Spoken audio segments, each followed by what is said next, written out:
So I was listening to an interview the other day of a guy who was a Christian who's no longer a Christian. He left the faith. And he was talking about his journey. It's kind of language they always say about that, like, right, it's like a journey or whatever, the journey to losing his faith. And he was talking about it, and specifically, he cited how he started looking into evolution and the world and all these things. And it just seemed to him that evolution was true and that all the Christian preachers and teachers he heard talk about evolution were wrong and had been misleading about it, and that actually this stuff was true. But the thing that really got him, that proved evolution, was the interconnectedness of all animals, that all animals and humans alike have some sort of genetic marker, whatever, that makes them all combined or something. Some weird argument like this. I'm not a scientist, don't know anything about that. But I brought that up because it made me think specifically about one of our previous classes, as we've been talking about evidences. We talked in the second class about what our faith is, what we believe in, and specifically what the consequences of that faith is. So we believe in God, right? And we believe in the resurrection. What does that mean that we believe in the resurrection? Well, if we believe in the resurrection, that means that we believe that we can be resurrected, right? That we believe that there's also this other hope, and that leads to hope in the way that we view life and all these other things. And what's amazing is when you listen to somebody like this talk, whose family are all Christians, whose friends are all Christians, his wife was a Christian and like started crying apparently when he told her that he believed in evolution and didn't believe in God anymore and all this stuff. And you just think about this perspective, this conversation, right, that he's having. That this thing has now happened, that he believes in and accepts, and so he's not going to believe in God anymore. But without really ever considering the consequences of what that means.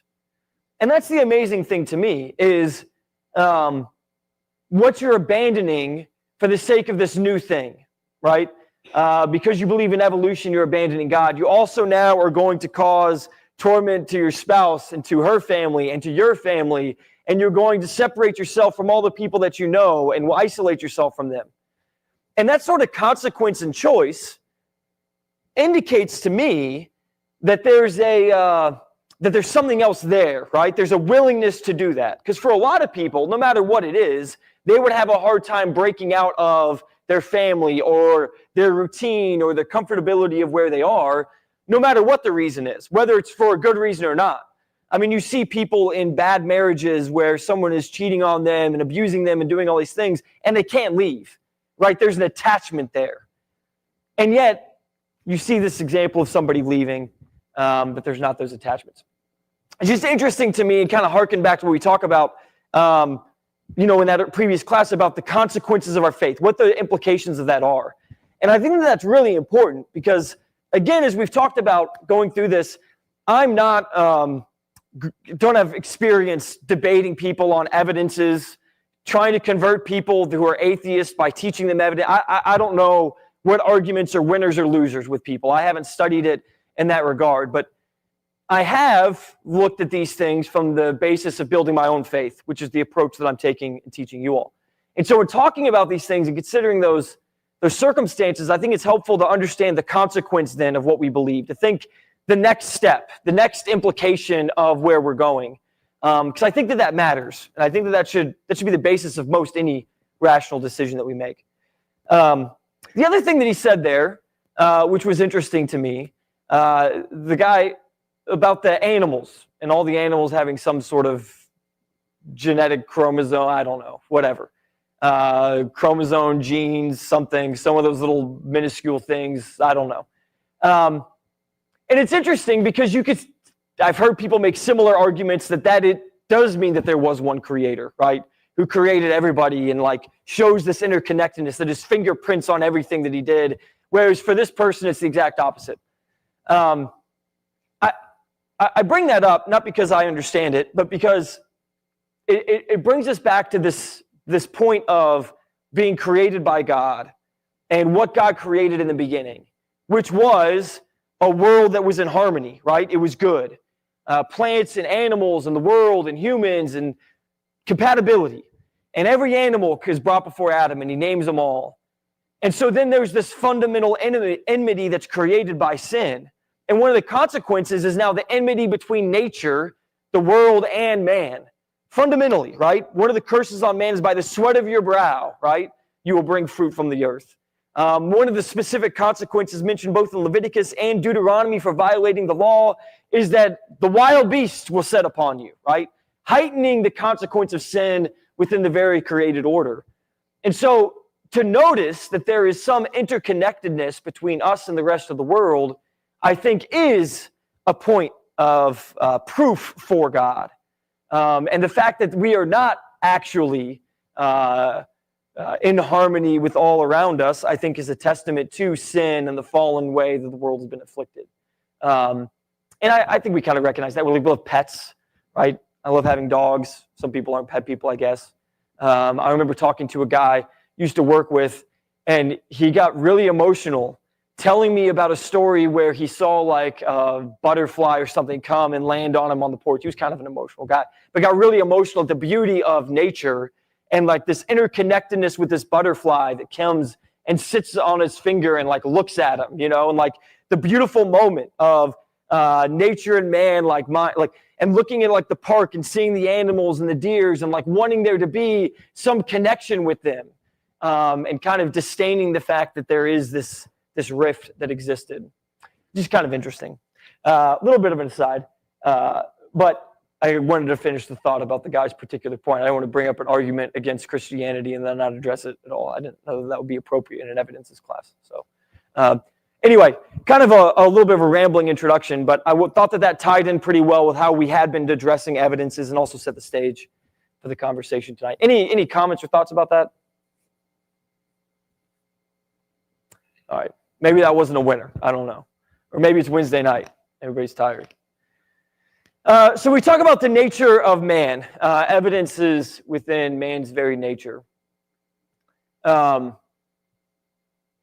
I was in college, I had to read a lot. I was supposed to read a lot. I was just bragging about how good I was at taking tests without having to learn. Pretty good test taker. Some people say they get test anxiety. I feel like I overperform on tests because I'm pretty good at taking the tests. You know what I mean? Not the information on the test, but like the actual test. So I got through a lot of reading classes without reading a whole lot. But one of the things I was supposed to read and did read some of was Descartes. And Descartes famously said, "I think, therefore I am." Does anybody know what that means? What he meant by that?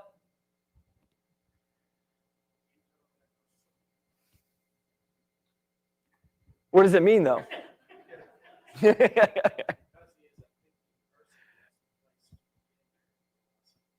Yeah, that there's this, if you're going to question everything, right? If you're going to start from, okay, what can I prove? What can I know? The thing that he began with is this idea that because I can think, then that does imply some sort of consciousness, right? Some sort of existence.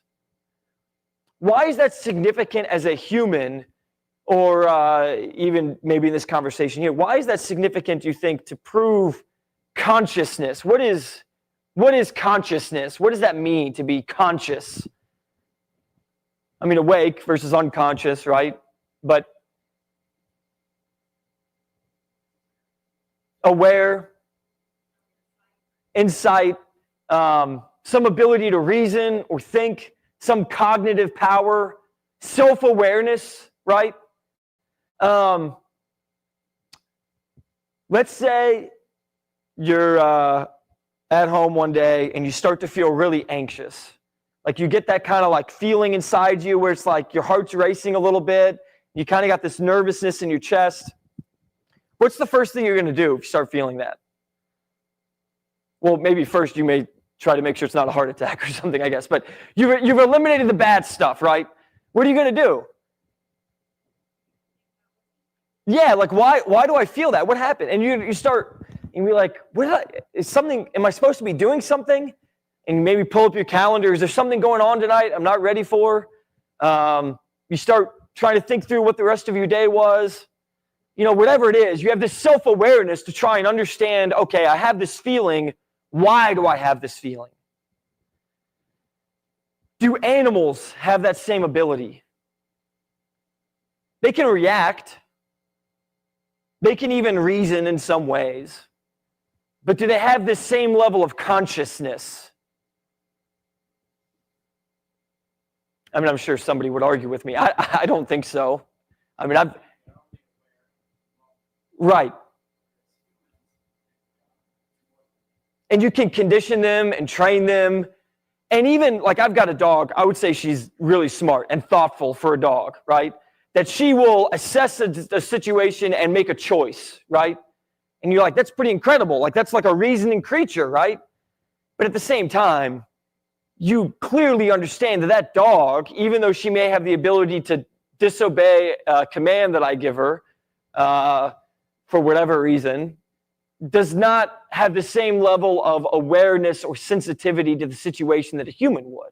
Like, there's a difference there. The dog isn't reasoning through all the permutations. It's just, I don't want to go outside, and you're telling me to go outside. I'm not going to go out, right? It's that simple. There's not like a pros and cons list. And as smart as she is, I can trick her by running outside and get her to chase me and then going back in the other door, and then she's stuck out, right? And you would think she'd learn. She hasn't learned yet. And she's pretty smart. She hasn't learned yet. I mean, there's a difference here between humans and animals in terms of awareness and consciousness. And specifically, what Descartes is talking about is this idea of trying to find certainty. And it begins with this idea of the fact that he can think, that he can reason, that he has some sort of consciousness, that he has self-awareness and intellect and reasoning, that he can specifically pass moral judgment on something too, whether something is right or wrong. And we'll talk about that more in a little bit if we have time. But this idea of consciousness, it really speaks to the idea that who we are must come from something else.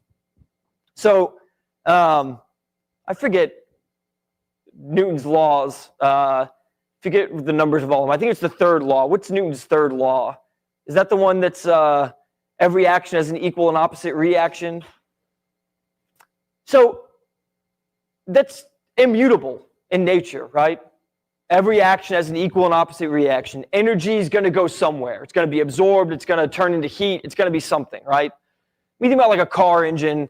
You put gasoline in it. You power it up. It starts running the pistons. Well, it creates friction. So you got to put oil in it so that it doesn't rub the metal raw so that it can last longer, right? But then what happens to the oil? Well, it wears down because of that. But then even then, the fuel gets burned and it drives the pistons, but that creates exhaust fumes that come out the back. Like, everything has a reaction, right? There's an equal or opposite reaction. Energy doesn't just disappear. It's consumed in some way, or it's transferred, or it changes. I don't know that anybody would argue with Newton's third law. So then, if there is evolution, and we came from nothing, the argument that you would make from this, as we're talking, in the nature of man, is how could something greater come from something lesser? How could we evolve into thinking, intelligent, moral, self-aware creatures if there wasn't thinking, moral, intelligent, self-aware creature to begin with? How do we transform into something greater from something lesser then? Like, evolution it would defy the very laws of nature that we understand to say that. And so I think it's important to understand and appreciate that, like, and it's not just about us as people, but also as rational thinking people. This may be a loaded question, but generally speaking, do you trust your ability to be rational?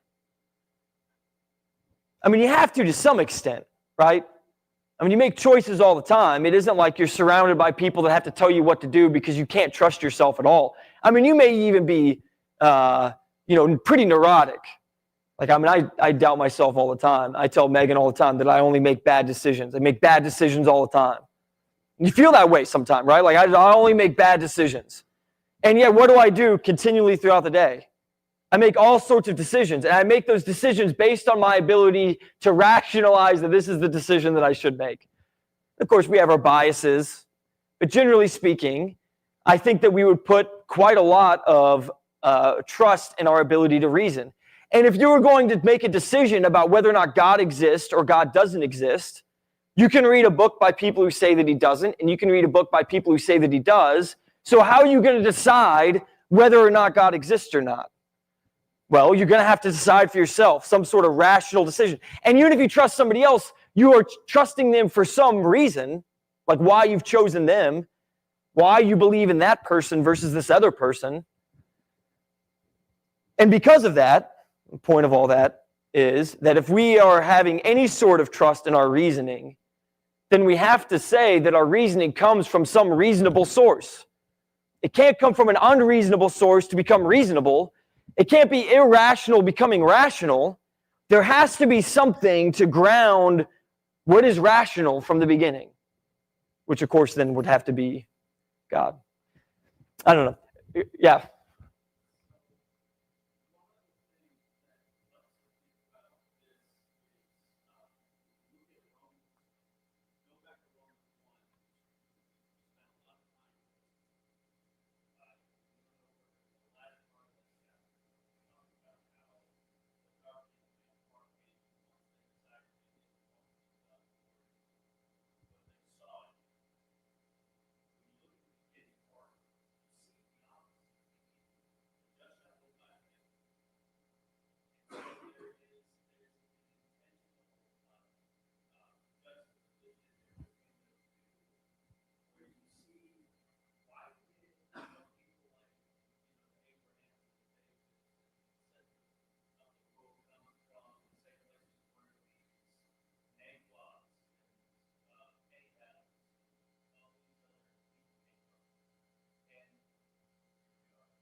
Yeah, I mean, I think all that's fair and well said, and that's really was the point of emphasis in our first class, right? About the nature of evidence and the nature of faith. That because we have free will, to have this irrefutable evidence that's convincing to all people would then rob us of free will. So there's this kind of intersection there between evidence and faith and all those things. I think that's right. And maybe we're getting a little bit lost in the weeds tonight, talking about rational and coming from irrational and whatever else. Which, by the way, is that a miss? Is that helpful? I don't know. I thought it was kind of interesting, but maybe it's a little bit too much, too philosophical or something. I don't know. Too much in the weeds.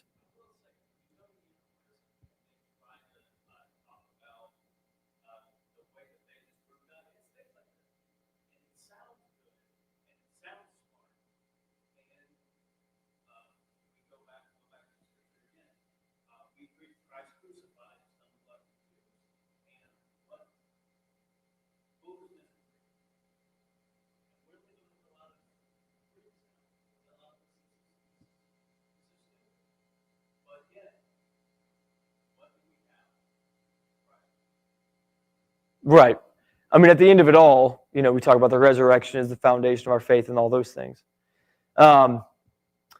So, we talk about this consciousness idea, something greater, not coming from something lesser. Is that interesting? Should we move on? I got.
they do end up having some sort of moral values and positions that they have.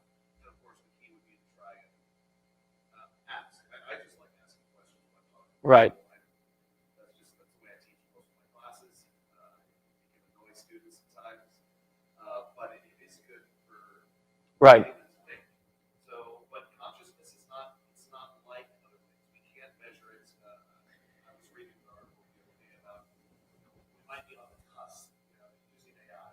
If we can have a cousin who thinks AI might actually get to human consciousness levels. I've been skeptical, but I follow it because it's interesting to think about. But as of right now, we still really have no way to measure it formally. So I can't prove really that I am somehow inherently different than an adult.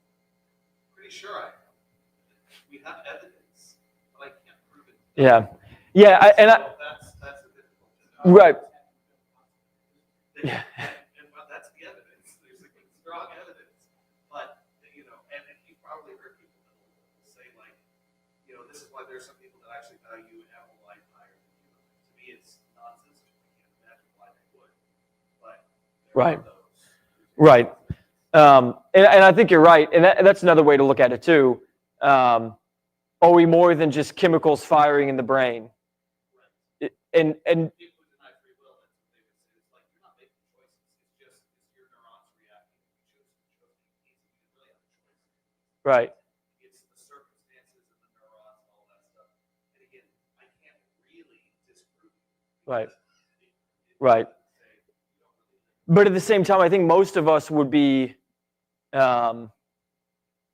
would have a sense of being demeaned if we were boiled down to that we don't have free will or choice, that we aren't more than our chemical biology, that there is something more to us.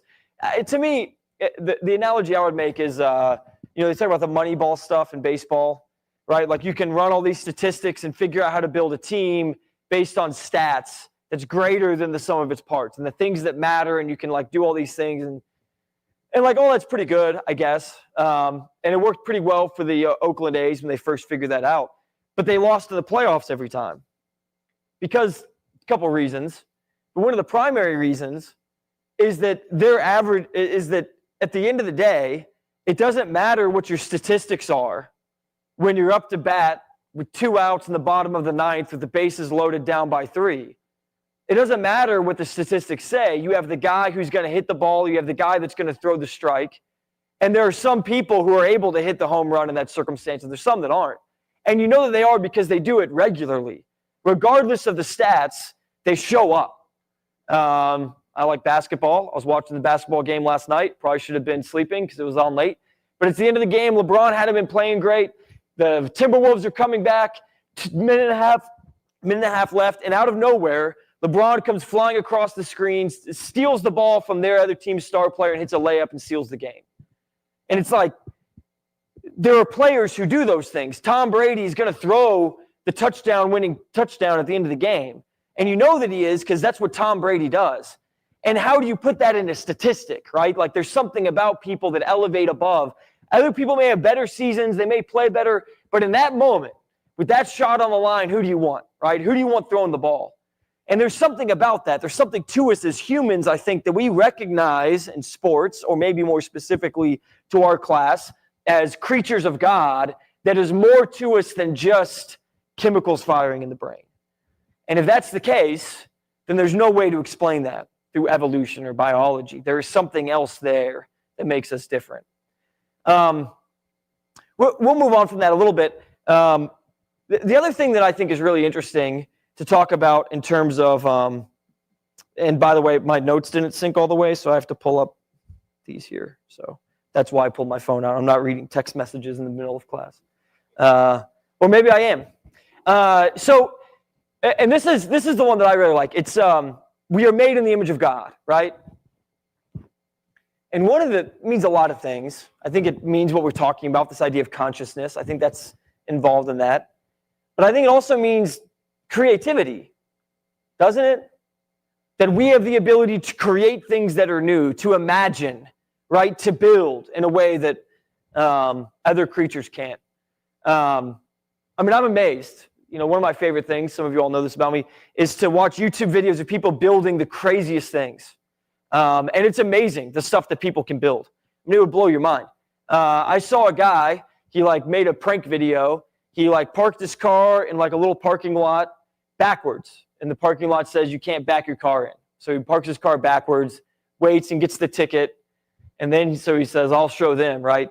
So then he takes his car and he goes and buys another car, like these old silver Honda Accords. He cuts them in half, welds them together.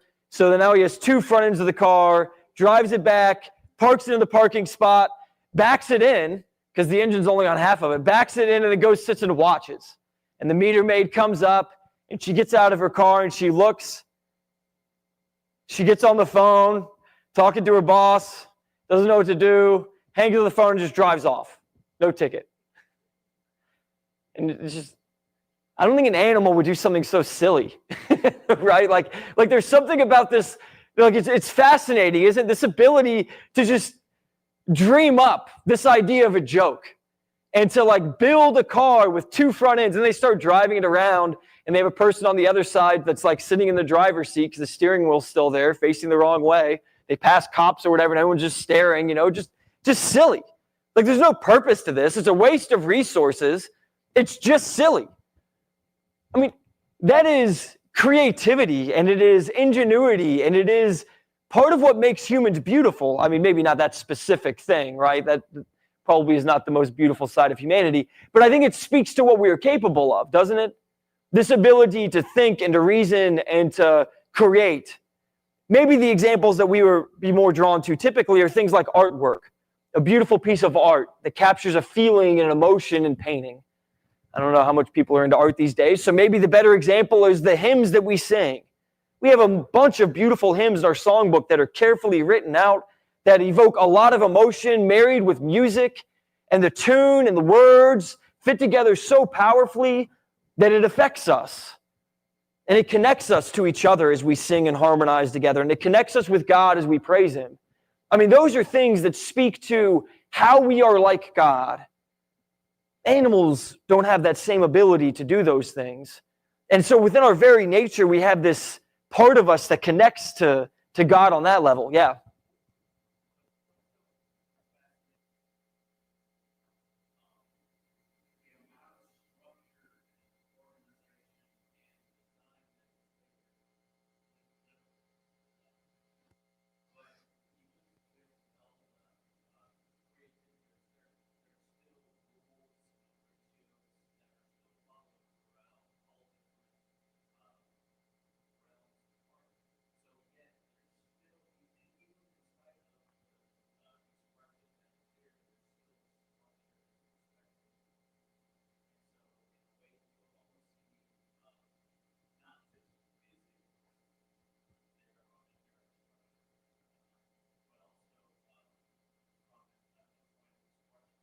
Yeah.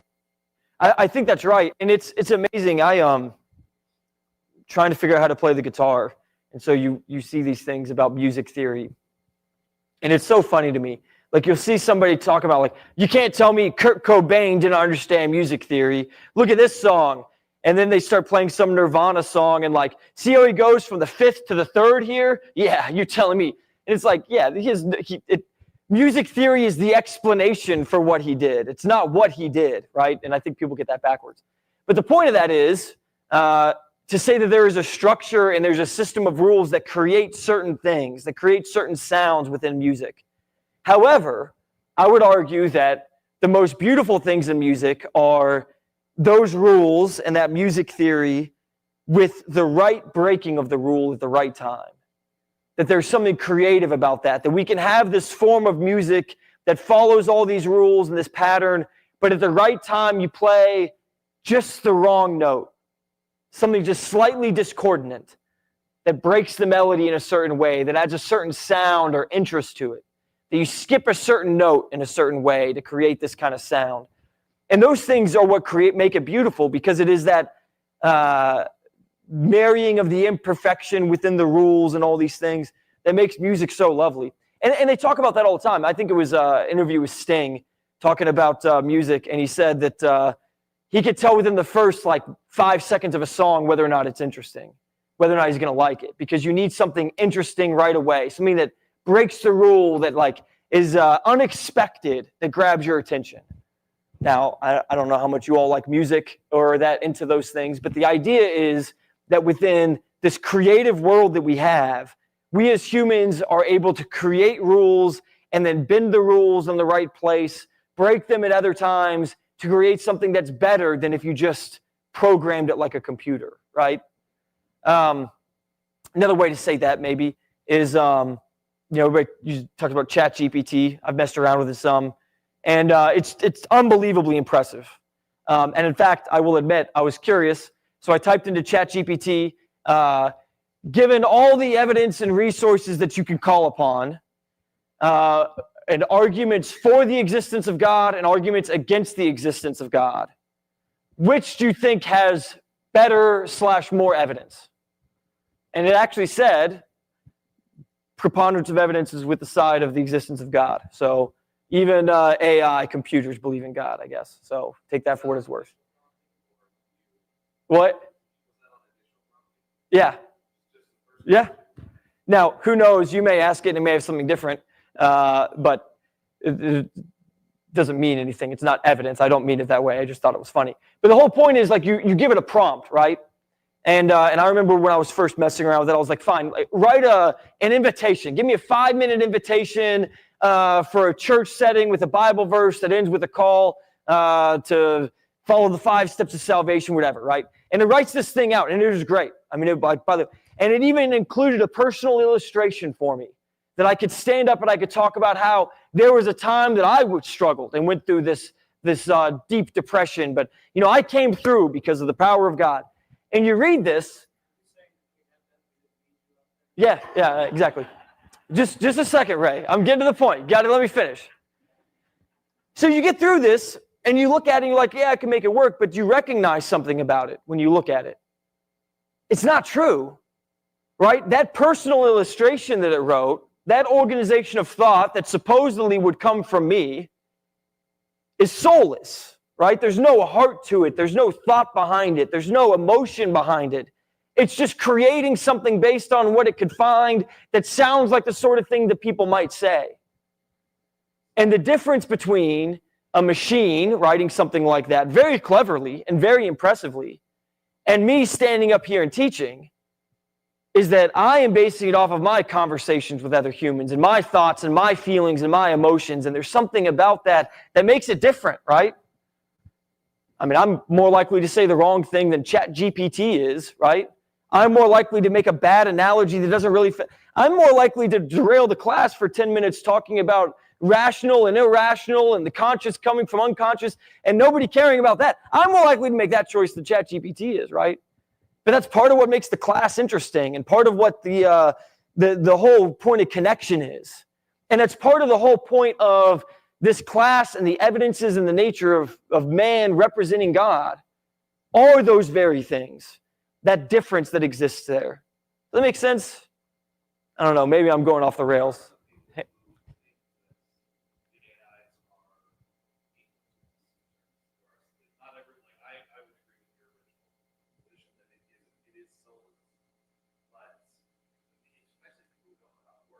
Right.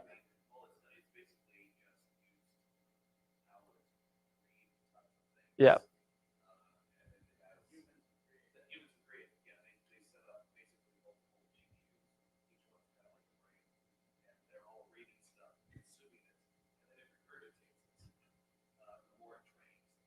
Right.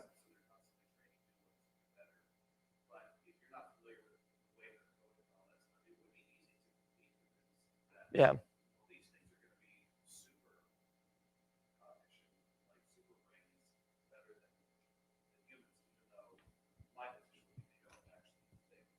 Right. Yeah.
Yeah, and I mean, you see, the Psalms talk about that. You've created me in my innermost being. I'm fearfully and wonderfully made. Right? Like we love those verses and those expressions of the connection that we have to God because we are created from Him. Ray, did you have your hand up earlier? Is it?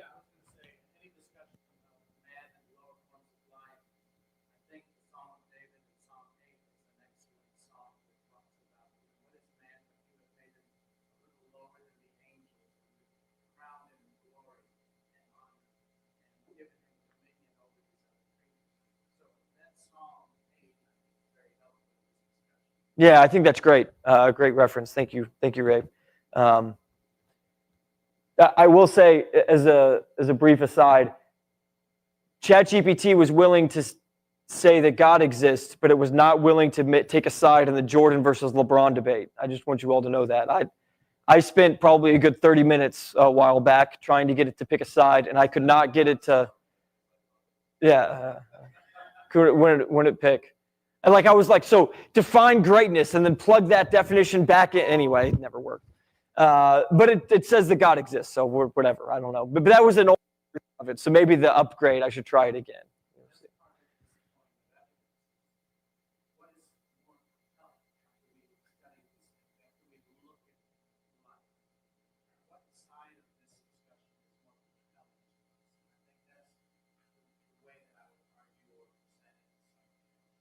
So does that mean you like LeBron more? Is that sorry?